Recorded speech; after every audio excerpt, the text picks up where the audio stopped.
All right, then. This looks like 10:30 to me, so welcome everyone. I'd be glad to take a look at you if you want to turn your video on, just so we can wave at each other and know that there are real people back here. So yeah, I see everybody. Wow, thank you for taking time during your week after Easter to sit with me for a few minutes and learn about capital campaigns, or you may already know about them and just have some questions. So I am Bert Brooks. I am the Director of Stewardship and Outreach for the United Methodist Credit Union. And I suspect you're on their mailing list if you've got information about this class, this seminar. I have been in ministry for a long time, and I currently serve as their education person with the credit union, and I do stewardship things every month by Zoom. And I know some of you, we have had classes together. My premier class is called the Stewardship Academy, which actually has CEU credit attached to it. So if that's something you're interested in down the road, you might want to be on the lookout for it. So I'm assuming that what you're interested in today is, one, what is a capital campaign? Maybe two, what is the climate right now? If your church might be interested in a campaign. And then three, if you've never done one at the level that I'm going to be talking about, you will want to know what you're getting into so that you're not surprised by what a capital campaign looks like. So I'm going to try to talk about all of those things today. So the title of this session is When is the Right Time, or is now the right time for a capital campaign? And just for theological hair splitting, I'm going to ask this question two ways. I'm going to say, when is a good time for a capital campaign? Or when is the right time for a capital campaign? So I want to split that so we can just maybe discern a little bit better in our churches. So let's start. When is a good time for a capital campaign? If you pose that question to your leadership team, you might get mostly external circumstances. Interest rates are going up.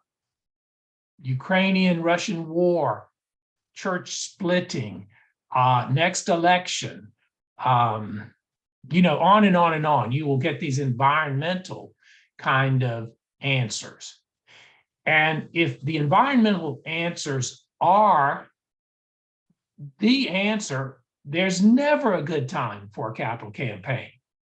Never, because who can predict what's going to happen in the outside world?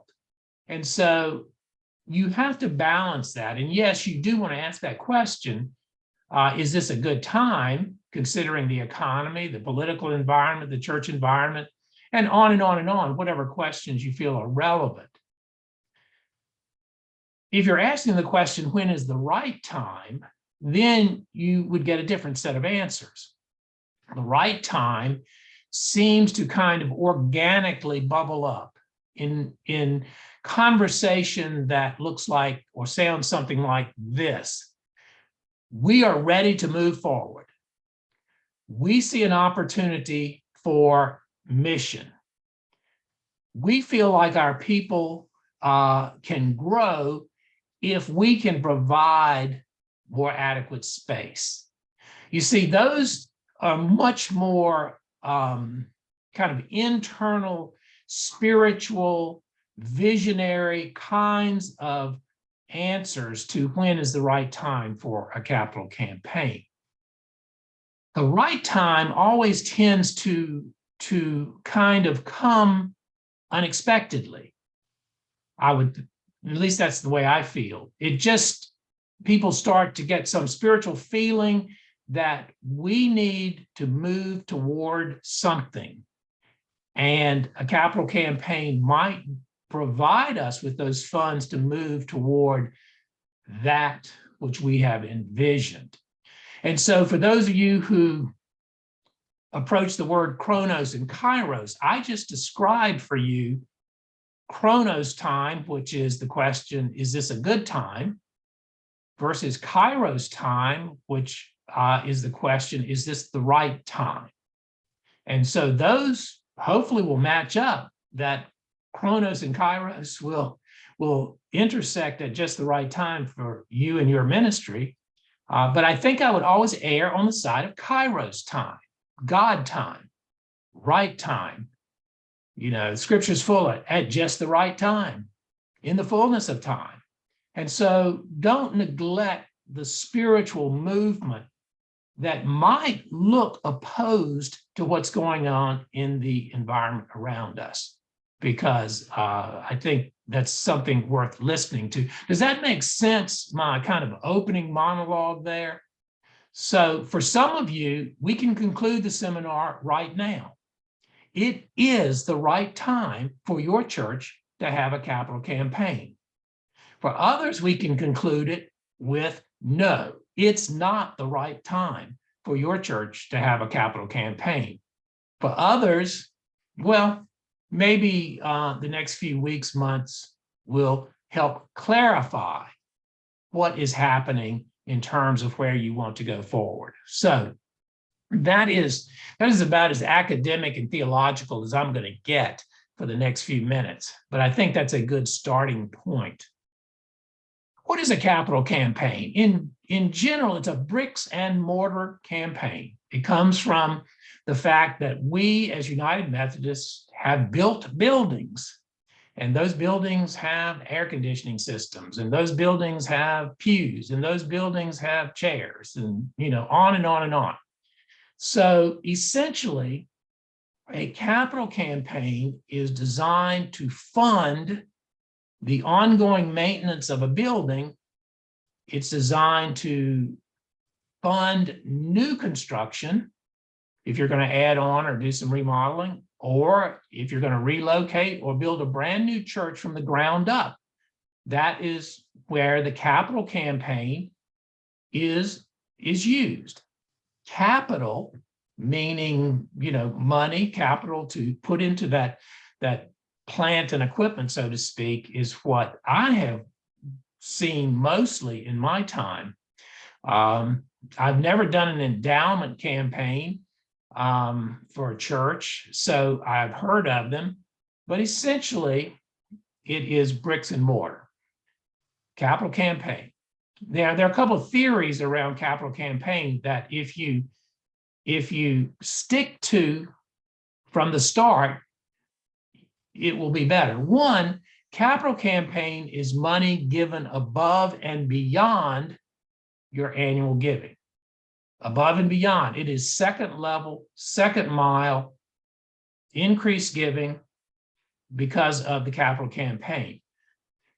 If people start just simply splitting their current giving, or just saying, okay, this year it's in my annual, let's go ahead and put it in the capital, then the church has robbed Peter to pay Paul, and you'll never be happy with the results. So from the moment capital campaign is uttered at your church, the follow-up statement would be, it's above and beyond money that goes to fund these capital campaigns. You with me so far? Everybody good so far? So you want to make sure people know that even in the early discussion stages, that is the purpose of the capital campaign. The capital campaign, just for technical purposes, is a fundraiser. And sometimes in the church, we like to spiritually sanitize the word fundraiser by calling it a generosity campaign or a capital stewardship campaign or whatever you want to call it. And that's fine with me, as long as you and I know that it's a fundraising campaign. The difference between a fundraising campaign and, say, an annual stewardship campaign is this. The annual stewardship campaign is trying to grow givers as disciples over the course of time. And so when we have an annual campaign, we're always kind of saying, can you, go to the next step? Can you go to the next step?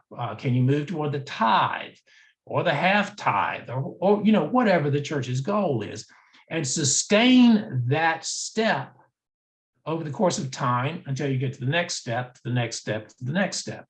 A fundraiser, capital fundraiser, just simply says, we want to raise $500,000 in the next 3 years so that we can build a community food shelter. I mean, it's clear as day what you're trying to do, and people know. The capital campaign then raises money for that one specific or several specific purposes. And at the end of that campaign, I should be able to point to it. See, there it is. That's what we said we were going to do. There it is. The capital campaign has its own checks and balances to it. Because if you say up front, this is what we're going to do, then the givers want to see it completed, or at least whatever level you have said you are going to do in that agreed upon time frame. That's why it's a fundraiser to accomplish a very specific cause or project.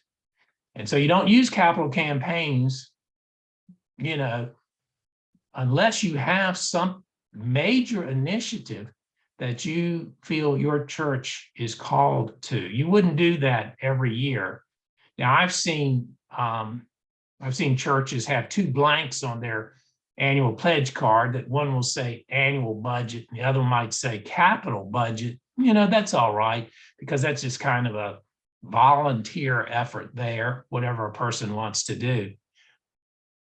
It would not really call itself a capital campaign, I don't think. It's capital giving, but it's not the campaign. So you want to know that this thing kind of stands on its own feet, this capital campaign, for a defined period of time. The ones that I have been doing over the years are 3-year pledge periods. In other words, at the conclusion, at Commitment Sunday, people would then pay their pledge over the course of 36 months. I have heard other campaign consultants do it longer, shorter. I still go with the old 36 months because I feel like you'll get bored with it after 36 months. And I also feel like there's too much mobility in the congregation if you extend it out 5, 7, 10 years, that the congregation at year 10 may not even look like the congregation at year 1. So I'm not sure you want to go way out there. There may be some logic to that. You just have to figure that out as you go. So the capital campaign stands alone. It's for a defined period of time, and it is very specific. If you want to make sure that you don't do well in a campaign, you say something like this: we're going to have a capital campaign over the next 3 years, and we're going to raise as much money as we can, and then we'll see what we can do. Well, that's not going anywhere. I'm fairly sure you're going to raise some money, but it's not going to be enough to do anything, because that to me is just like holding money up and see where the wind takes it. Or it just is not. It may sound theologically good, but from a capital campaign perspective, you're not going to be happy with the results. The more specific you can get about this, and the more you can guarantee that these results will actually be delivered, the more successful a capital campaign might be. Let me just stop for a second. I just gave you a big introduction, but I do have time for a couple of quick questions along the way. Does anybody have a question for me? You good so far then? Okay. Well, the next thing I want to say is, what can you raise in a capital campaign? Let me give you a real life conversation. A small church called me and said, a small church in an old building. Have you ever heard of such a thing? This small church in this old building needs a new heating and air system. The heating and air system at first bid $370,000. Well, that's reasonable. The old building, everything has to be pulled out. Everything has to be reworked from the ground up. There are 50 people in this congregation, and their annual giving, what they give at the end of the year, is a little less than $100,000. So you have got a problem, really, a mathematical problem, if at minimum. Many first-time capital campaign pastors or lay leaders think they might raise the cost of the project. That is a fallacy. You may be so far off from the cost of the project that the only opportunity is phase it in over the course of a long period of time, or take out a mortgage, which you may or may not want to do. So when we're thinking about a fundraising campaign, the cost of the project is a number, but it may not be the number. Because in the case of this church, there was no mathematical way, short of a number of miracles happening back to back to back to back, which I have never seen in my work. As a matter of fact, I've never seen any miracles in capital fundraising at this point. You may have some stories, but I haven't. It usually comes from hard work and sacrificial effort on the part of those who want to see the church move forward. So I've never seen, someone say, oh, just out of nowhere, $500,000 came. That would be nice, but I have not seen it. So this church, in order to do what they want to do, will have to scale the goal down significantly and either borrow the rest or say, okay, we can't do this project. We'll do phase one in these 3 years, and then we'll have another campaign and do phase two in those, and then phase three. And it might take us 10 years before we finally can get this heating and air complete in this old educational building. So the first number you want to write down on paper is, how much is your initiative? How much do you see this, whatever costing, whatever you're going to do? And then write that down. So that's just the cost of the project. And then you want a second number, which I would call capacity, fundraising capacity. And this is, what does your congregation really have the capacity to do? Now, I can say, based on what I understand, is no congregation ever gives to capacity. I mean, you can look at the numbers and see that the average giving to the annual campaign is like 2.5% of income. Now, that's not up to capacity, is it? We'll start quoting things. Well, if everybody here tithed, we'd have, hundreds of thousands of extra dollars. Capacity, yes. Capacity, yes. But here's the one word that describes us as United Methodists: inclination. What is our inclination to give? Because it may not be our capacity. Inclination is what we're actually going to get. It is where I am actually going to make a decision that this is what I'm going to give. And whatever that is what it's going to be. So I've seen studies that talk about your zip code and the wealth or the lack of wealth in your zip code, and we can run all these numbers and things, and that might give us capacity. But from inclination to capacity, there's a long way to go. And hopefully a capital campaign well done would increase the inclination, bump it up a little bit. And that's what annual stewardship is too. It's trying to get us to incline to give more as we grow as disciples. So that number right there is probably the one you circle in red when you're thinking about this.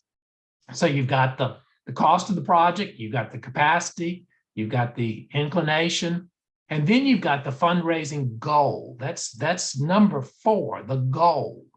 The goal. And the goal may not even match any of those first 3.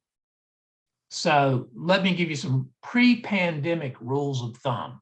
Pre-pandemic, because there's no data post-pandemic. We're just pulling out of it. The campaign that I just finished up, they did pretty good. I think pre-pandemic, they may have done better because their whole congregation hasn't really returned. I mean, and I don't know how you're feeling at your place, but it's not back to pre-pandemic worship attendance levels.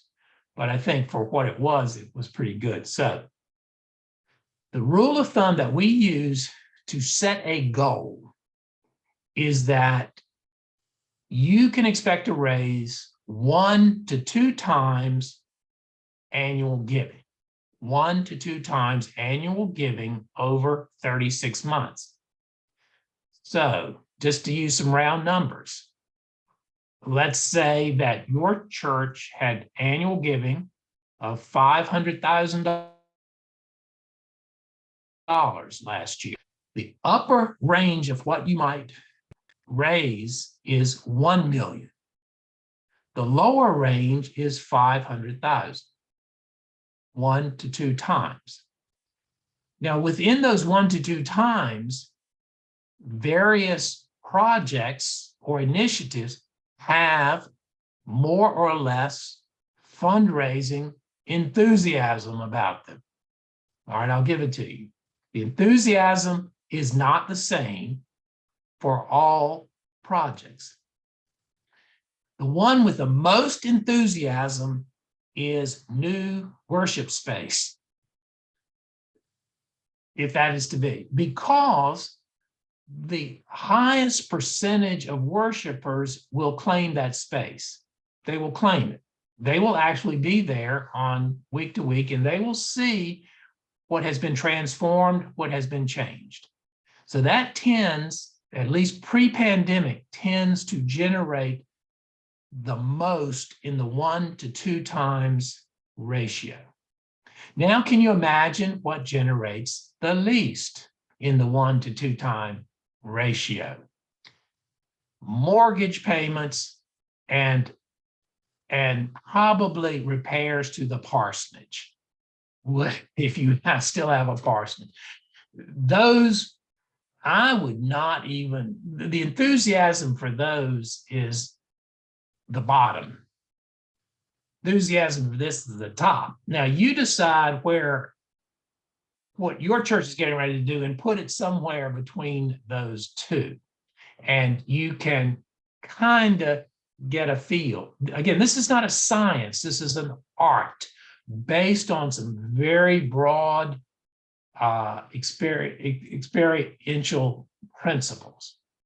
And when I share that with churches, they sometimes are shocked because the cost of the project, that one number that everybody's been working on, that the trustees has come up with, is way up here. But the goal of the campaign has to be set way down here for the various reasons that I've been talking to you about. So since you all have this information, you may want to get in front of this discussion so that it doesn't create, doesn't lose your enthusiasm for what you want to do. You just need to let people know that we've got to set a realistic goal based on these factors that we have just talked about. Now, how can you kind of do something above and beyond this? This is the one way I understand to do it.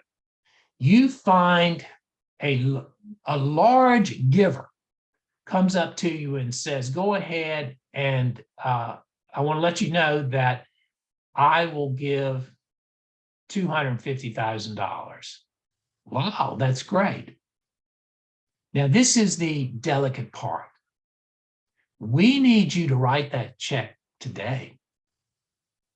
We need it today because you may die next week and we don't see the $250,000. You see what I'm saying?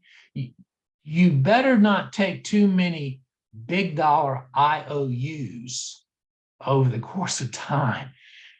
It may be fine, but I just want you to know what could potentially happen. So you would want to put that as money in the bank if somebody said they would do that, or just some really, really large gift. Again, it may not be any problems at all, but then if you got to your campaign and that gift doesn't appear, you're going to be, scrambling to figure out what you're going to do with the difference there. So you want to set a reasonable goal, an achievable goal, so that you can celebrate quickly that the church has risen to the occasion and that the church has done good work and we are moving forward. I mean, the church right now has enough losses as it is. We don't need to design new losses into our system. We need to design victories into our system based on the best information that we have and the best discernment that we have. The next thing I want to say is the capital campaign lives on highly detailed plans and calendar dates. There's nothing random about this capital campaign process, nothing random at all. If you do it internally, be careful. It's not that I'm promoting what I do or anybody else, but you cannot cut corners. You cannot cut corners. And that's why it's nice to have an outside, consultant or a design person that will create your calendar and help you with your materials. Here's another example. You tell me whether this worked. A church that has about a $250,000 annual giving decides to undertake an internal capital campaign. That's fine, nothing wrong with that. At the end of the campaign, they had raised $125,000. But the good news is they didn't have to pay any consulting fees or had any overhead whatsoever. Now, I want you to decide based on the numbers I gave you, were they successful or were they not? Well, I would say, yes, they were. $125,000 is really good. But if I had run numbers for them based on historical data, they should have been able to raise $500,000. But they raised $100,000. They saved $25,000 in expenses. And now there's $375,000 just floating out there that didn't come in on the campaign. So what I'm trying to say to you, be careful when the primary focus of a capital campaign is to save money. Be careful when that becomes your primary focus, saving money. Your primary focus of a capital campaign is getting your initiative done. That's the focus, and getting those funds to have for that initiative. We don't celebrate on Commitment Sunday how much money we saved. We celebrate on Commitment Sunday how much money we raised. Does that make sense to everybody? That if you're going to do it yourself to save money, that might not be enough rationale to have an internal, just volunteer-led campaign. I'm not opposed to that after a time of discernment and you as leaders see exactly what the plan is, and that plan follows general fundraising principles, then, maybe that's all right. What I'm seeing is that a volunteer says, I'll get up on several Sundays and I'll talk about this thing and then see if we can raise some money. And you'll raise some, but you may not be happy with it. So at minimum, when I do a capital campaign, they last from the first to last 16 weeks. And it's not all on Sunday morning. It's a lot of prep work. So it goes about 16 weeks from the time I arrive to meet the leadership team to the time the pledges are walked down the aisle and placed into the container, 16 weeks. The three things that I think are absolutely essential to a successful campaign are case statement, which says, this is what we're going to do. This is what we're going to raise. This is how long we're going to raise it. This is why we're going to raise it. You know, a paragraph that it leaves no one in doubt what we're going to do. You know, Oak Grove United Methodist Church is having a 3-year, 36-month campaign to raise $500,000 so that we can build a state-of-the-art youth center in the north end of the church that has access to parking, etc. That's a case statement. It is clear as day. And so you start with that. And that's where your trustees and your finance committee and leadership council have got to be of one mind on that, because that is our elevator speech, that case statement. When someone comes up to us after service and says, why are we having this campaign again? We are having this campaign because A, B, C, D, case statement. The second document that's absolutely essential, a foundational document, is a fact sheet. Some call it FAQ. I'm not worried about that, whatever speaks to your congregation. And the fact sheet is an expanded explanation of the case statement, expanded. And it answers the questions that the congregation might have as to why we're doing this. So the fact sheet. And the third thing that is absolutely essential is a giving profile, which shows the number and level of gifts that it would take to reach the goal. Let me dispel logic. You know, it's hard on me when logic doesn't work because it's so logical. So let's say, and I'll keep the numbers pretty simple just for mathematical purposes. Let's say the trustees have determined that in order to, say, construct a nursery, state-of-the-art nursery, close to the worship center, it will cost $100,000. That seems reasonable. It seems reasonable. Okay, let's say there are 100 giving families in the church. Well, if 100 giving families all divide up equally $100,000, we have $1,000 per family. Did I do the math right? I'm just looking at you. It's hard for me to do math. So let's say that would be $1,000 per family. Logically, that makes perfect sense to me. 1,000, 1,000, 1,000, and we just keep adding up thousands. Here's where it doesn't work. Half the people don't have $1,000. They don't have it. They have 100, but you didn't ask for 100. You asked for 1,000. They can't do anything. Some of them have $250. They don't have 1,000. You ask for 1,000, they don't have it.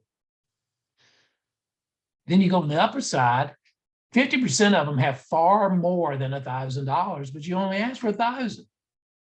And so I'm looking at people at my house. I just got the letter and it says they want $1,000. I go, wow, that is great. I was going to give 10, but they only want 1. See, that's why looking at the number and divided by the number of giving families is never going to make you happy. It's never going to get there. So the gift profile, the gift chart that we're talking about, develops a range of giving opportunities. So for $100,000, I would develop a chart like that saying we need 1 gift at $10,000. We need 2 at $5,000. We need 4 at $2,500. We need, 10 at $1,000. We need 20 at $750. We need, 20 at $500, and we need 20 at $100. Everybody in the congregation can find a place that the church has said is fine with us. That's good. you find your place in that chart, then you add it up. It adds up to $100,000. It adds up to 100 giving families. But each person is giving according to their means, not according to averages. And that's the way you do it. And when you set up these campaigns, and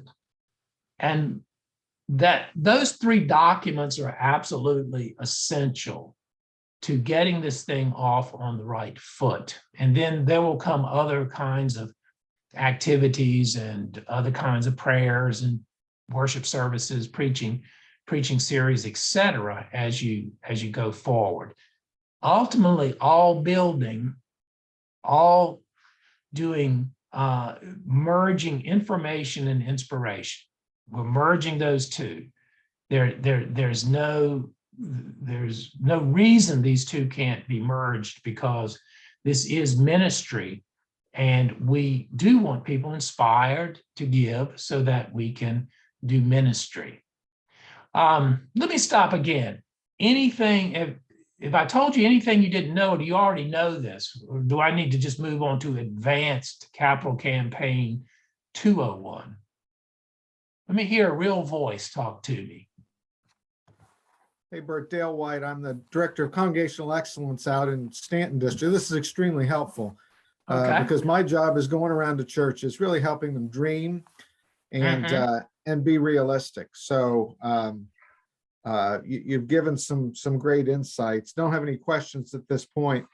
You did talk about pre-pandemic realities. So it's going to be interesting to see where we go as we come out of this end of the pandemic. Although you talked about these small little country churches that have big needs, and that's where I'm at, out in Stanton, out here in the Shenandoah Valley. But what's interesting to me is that as I call our pastors of our small churches and say, hey, how are things going? What I'm hearing, and I've heard from 3 or 4 churches of late, is, hey, we had a whole bunch of new members join, which is just blowing my mind. A small church has 20, 25 people on a Sunday, saying we had 8 new people join. I said, is that one family? No, these are new folks that are pandemic weary, who are tired of being locked up, and sometime along the way they said, we're going to find a church and come back. So we're seeing that in a number of our smaller churches.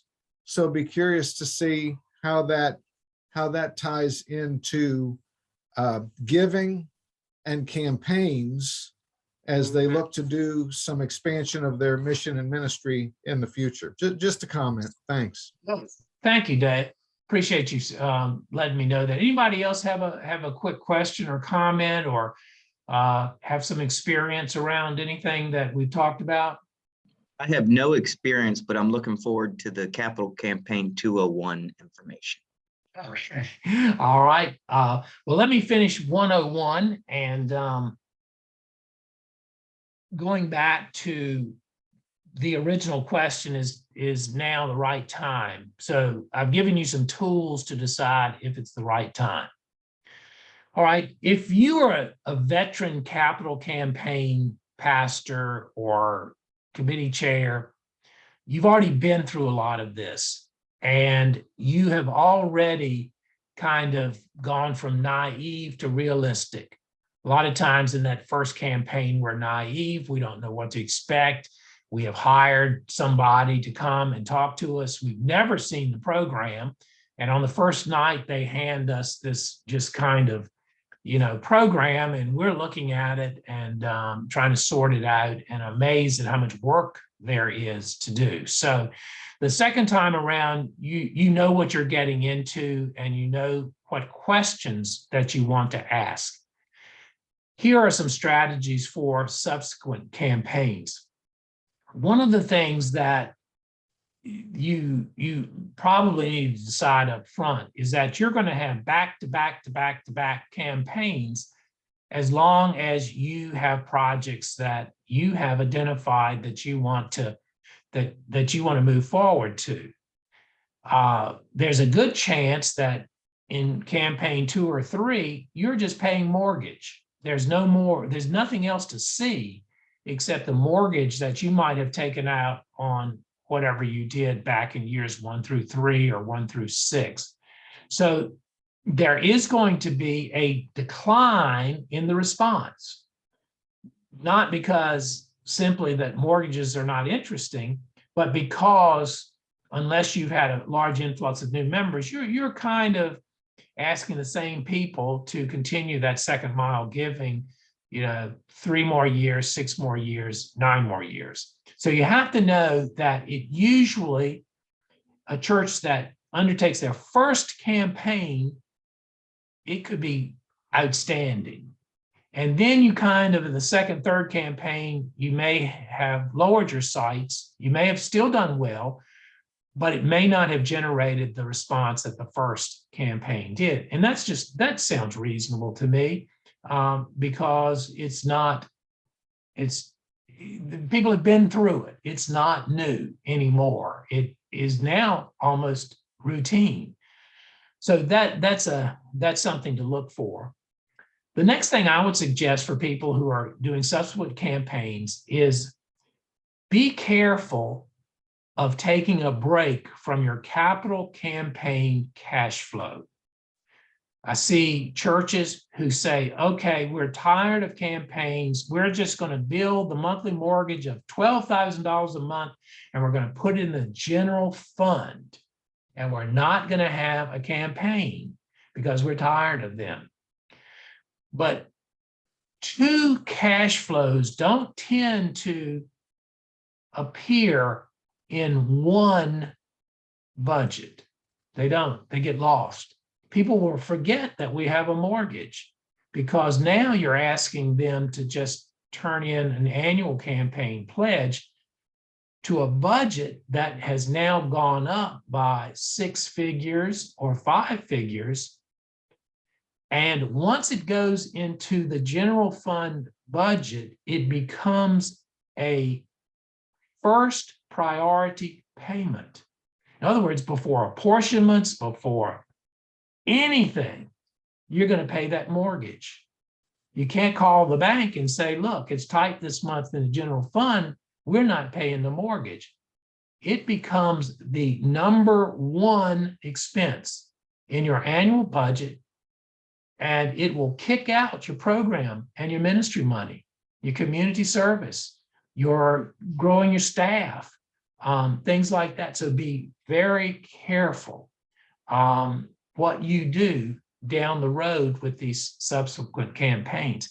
How many of us, and I may be the oldest person on this call, I don't know. So how many of us have seen, like pre-pandemic, a church build some fantastic thing, and then they can't hire any staff to put ministry in it. And so it becomes just simply a nice addition to their campus, but there's nothing really programmed to go on there. So those are some pitfalls that the wise know in advance of a church that perhaps is growing, a church that is expanding its ministries. This is a long-term process of making sure that you don't have to cut your ministry funds to pay your mortgage. So that's part of 201. The next step in 201 is your money comes in over 3 years.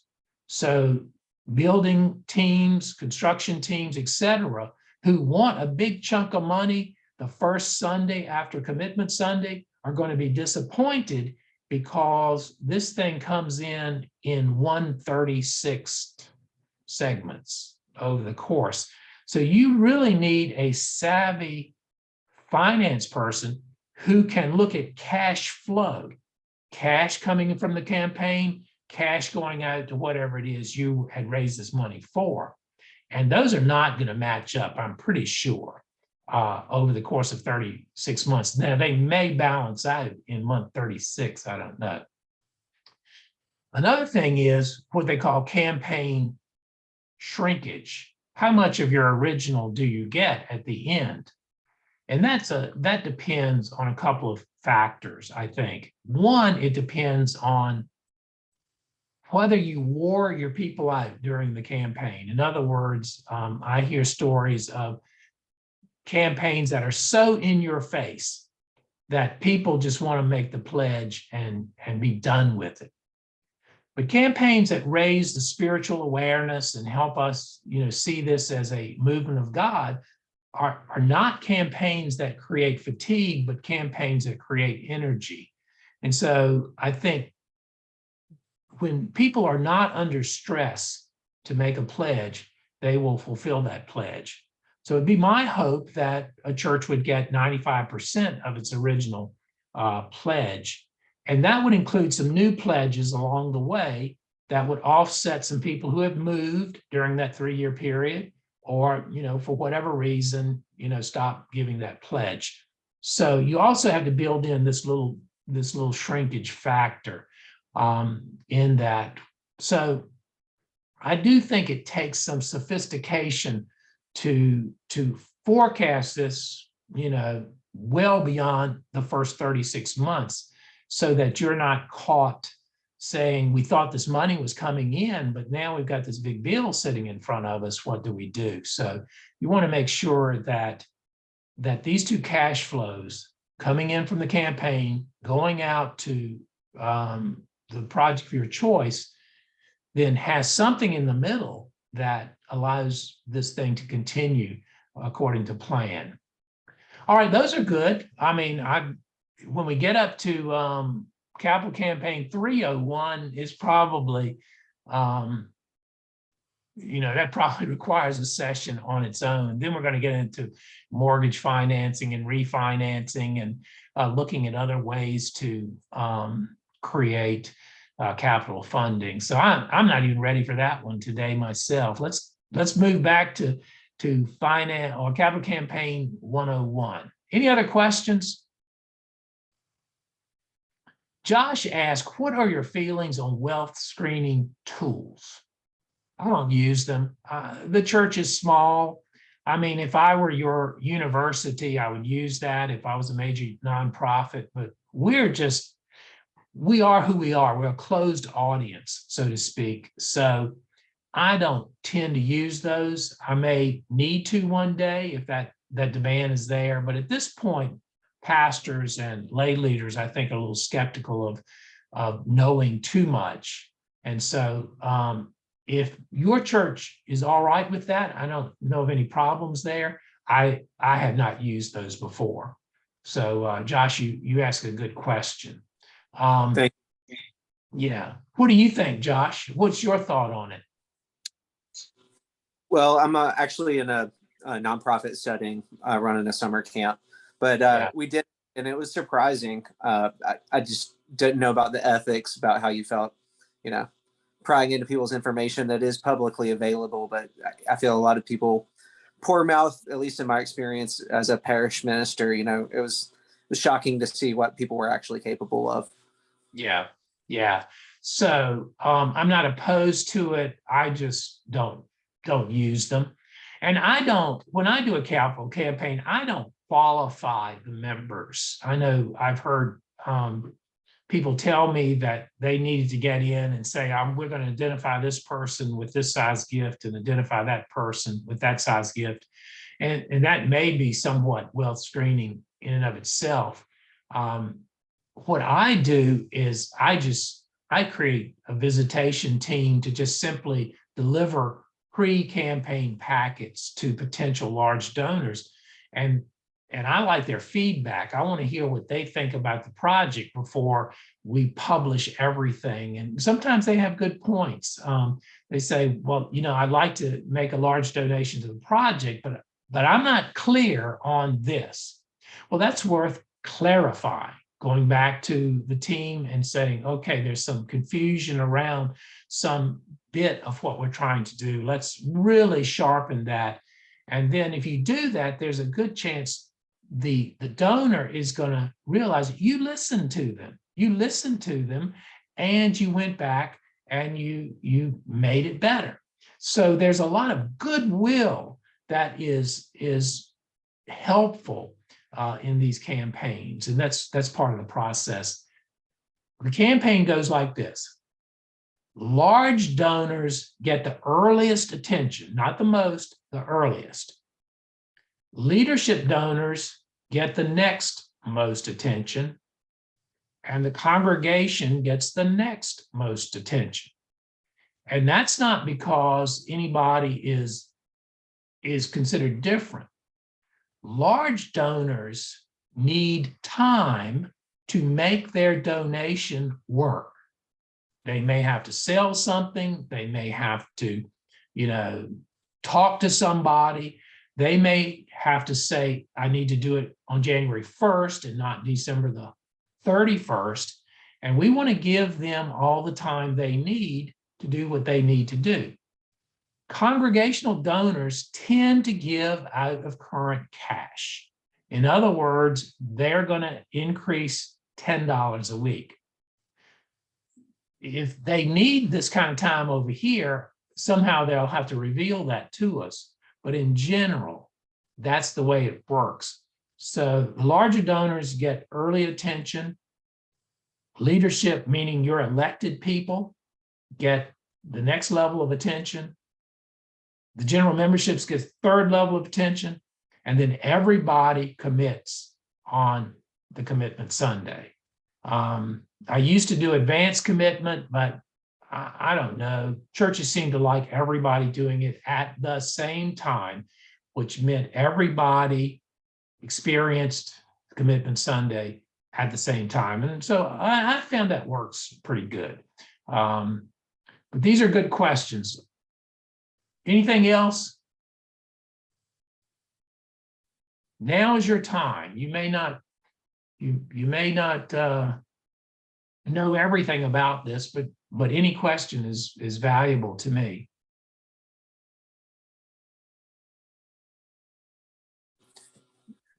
Okay. Could you speak to the value of building momentum, like starting maybe perhaps with a smaller project just to energize folks?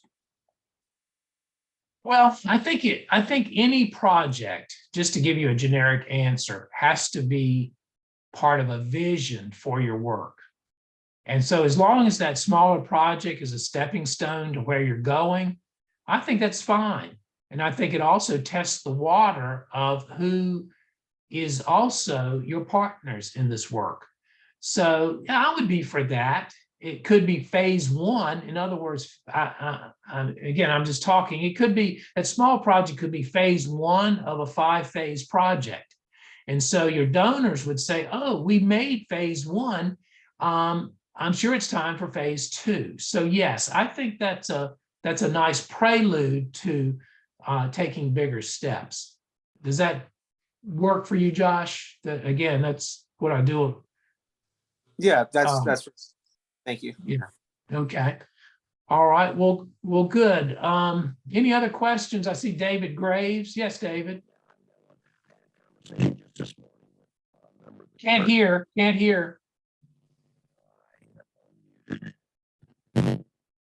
Still not hearing me at all? It's just really kind of fuzzy. You might have to do it on the chat. Ask me the question and just type it in or you want to try the voice again? Change anything besides unmuting, so. Yeah, unfortunately. Go ahead and type it in the chat and then I'll address it. So that's good. So you don't even know how I know this, do you? I'm just Bert Brooks from somewhere. What is my expertise in this? I've been doing capital campaigns since 2005. Part of that was full-time with a fellow who trained me. His name was Ernie Porter out of Lake Junaluska, North Carolina. And so I worked with him for 3 years doing capital campaigns.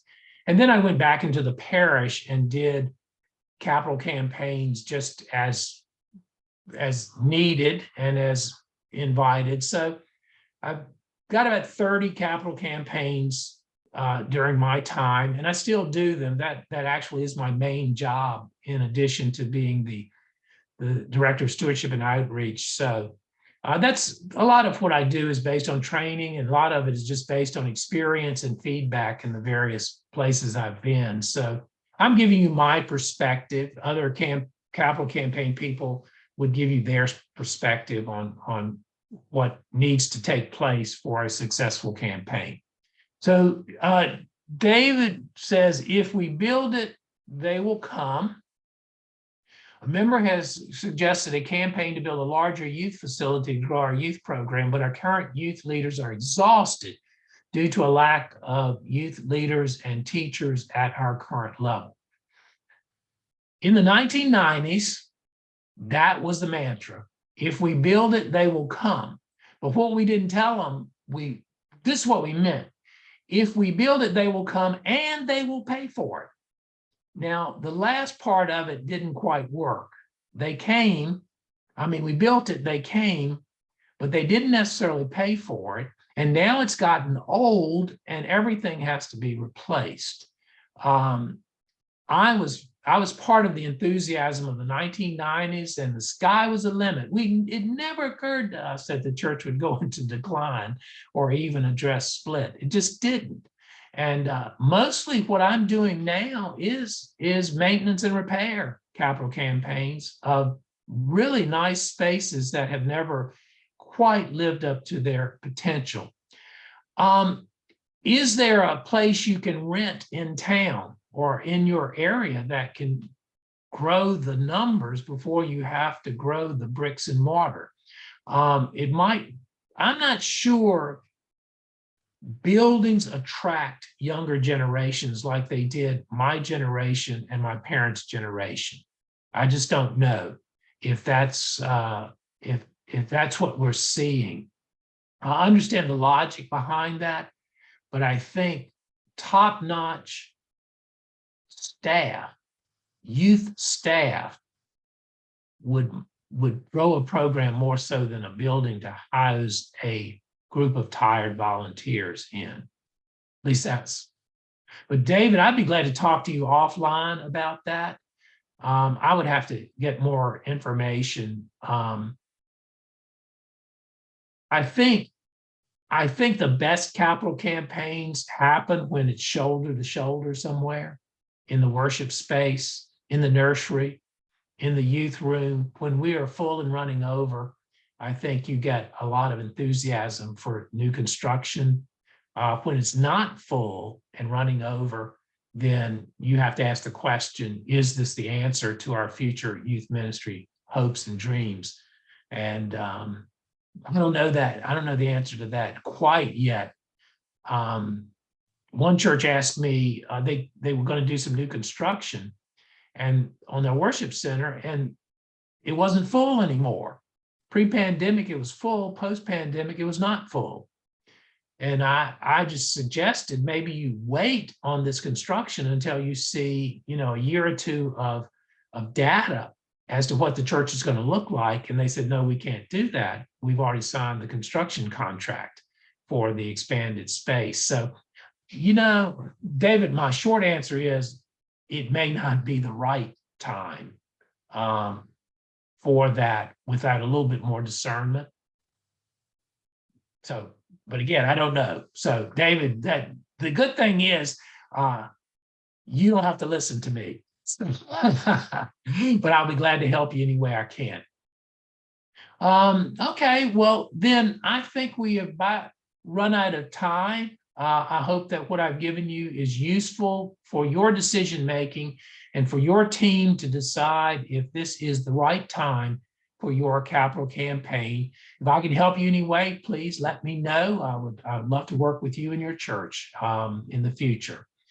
So anyway, that's where we are. And you all have a great week. We'll end the session. All right. Thanks so much. Appreciate it. All right. Thank you. Yeah. Thanks, everybody.